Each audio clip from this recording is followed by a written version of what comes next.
Bueno, por último, entonces, recuperemos esta noción de la atención reconcentrada, que decía yo, reconcentrado corresponde a lo que en alemán dice Sigmund Freud, Sammlung y atención, Aufmerksamkeit. La expresión Aufmerksamkeit significa estar atento en la vida despierta, ¿no? O darse cuenta de algo. Cuando yo me doy cuenta, en alemán podría decir que me, me ha ocurrido esta Aufmerksamkeit. Ich merke das auch, por ejemplo, ¿no? Ahora me doy cuenta, ¿no? Entonces, la expresión de atención reconcentrada, que es fundamental en la vida despierta cuando se cuenta el sueño, significa recuperar los fragmentos de manera consciente y despierta. De ahí este asunto que señalamos desde la primera sesión de esta unidad, de que hay un interés de pasar de lo que está ocurriendo de forma inconsciente a lo que debe ocurrir de forma consciente, ¿no? Un poco también en Nietzsche habría este mismo conflicto entre lo que el sujeto acepta inconscientemente y lo que el sujeto dice que acepta conscientemente, ¿no? Igual en Sigmund Freud tenemos esta misma diferencia que en el texto de la edición de Amor Orto aparece como una persecución atenta de los pensamientos involuntarios, ¿no? Precisamente atenta sería aufmerksam, o sea, siendo consciente y despierto, y hay que perseguir esos sueños involuntarios. Y lo hacemos porque hay una desfiguración onírica. Aquí sí es más difícil encontrar un término adecuado para lo que en alemán es Traumentstellung, que es como dislocación o algo así. Se podría decir sustitución, quizás sea un poco mejor. De todas maneras es un tanto inadecuado porque en esa sustitución hay una inversión. No es simplemente A por B, sino que es A por no A, o A por no B. Es decir, muy compleja la forma en la que se da la sustitución y generalmente con esta carga de oposición, como vamos a ver en un momento, porque esta Entstellung, esta colocación invertida, que es lo que literalmente significaría Entstellung, como un colocar de forma invertida. Dice Freud, pues, que al contenido manifiesto se opone un contenido latente, ¿no?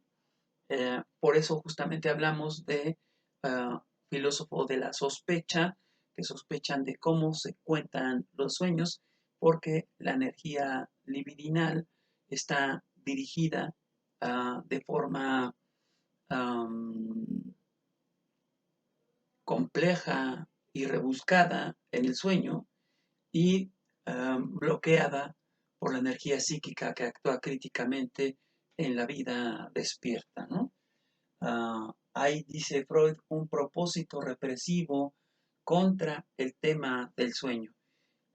Es decir, en la propia psique interna del sujeto hay un bloqueo intencionado del contenido del sueño y esto ocurre fundamentalmente en razón de que la persona no quiere aceptar, no está dispuesta a aceptar lo que inconsciente o involuntariamente realmente desea. De ahí la sospecha y de ahí el doble lenguaje y de ahí la necesidad de la interpretación del sueño, ¿no? Entonces el lenguaje del sueño siempre es doble, hay un contenido manifiesto y ese contenido manifiesto contiene a su vez uno que es latente, ¿no?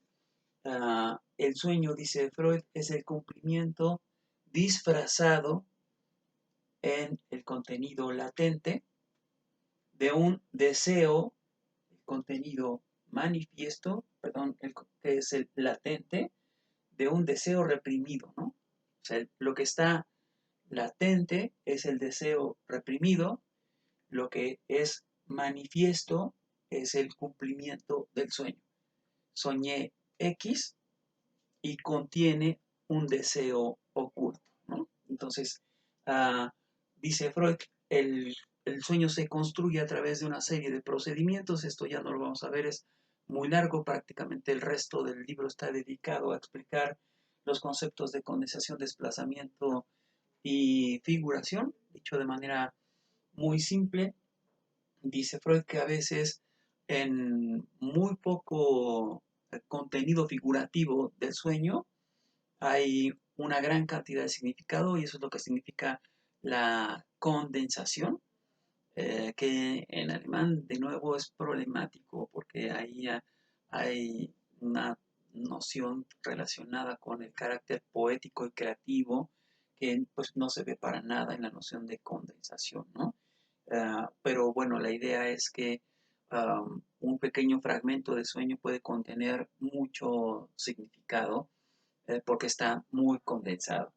Y en esa condensación se pueden dar desplazamientos de muy diferente factura, ¿no? Como que si yo siento un deseo inconfesable por mi hermana, mi madre, mi hija, lo voy a transfigurar en el sueño, lo voy a volver otra cosa, haciendo esta Traumentstellung, esta desfiguración onírica, haciendo que aparezca como la prima de un amigo, eh, la hija de mi hermano o algo así, cuando en realidad no corresponde a ella, sino a estas otras figuras señaladas, ¿no? En esos casos hay un desplazamiento, ¿no? O que en lugar de aparecer una persona aparezca un objeto, en lugar de que aparezca una acción aparezca un escenario, etcétera, etcétera, ¿no? Aprender a descifrar eso, como decíamos al inicio, es asunto exclusivo de la persona que sueña, ¿no? La manera como va a entender la persona que sueña lo que está soñando depende precisamente de la capacidad que haya desarrollado para que la energía psíquica deje de actuar críticamente y permita que lo que el inconsciente, el subconsciente, el preconsciente, el yo, el ello, el super yo quieren decir, lo digan, que se vuelvan pues conscientes y que pasen de ser eh, latentes a volverse manifiestos, ¿no?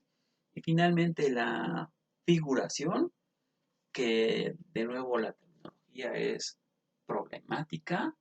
En alemán hablaríamos de la diferencia entre Vorstellung y Darstellung.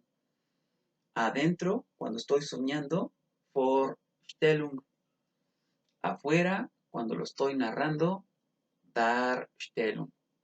Entonces, la narración del sueño como Darstellung es una forma particular de hacer aparecer la figuración del sueño, ¿sí? Entonces, figuración en este trabajo del sueño corresponde al segundo momento del sueño. El primer momento es cuando el sueño acontece.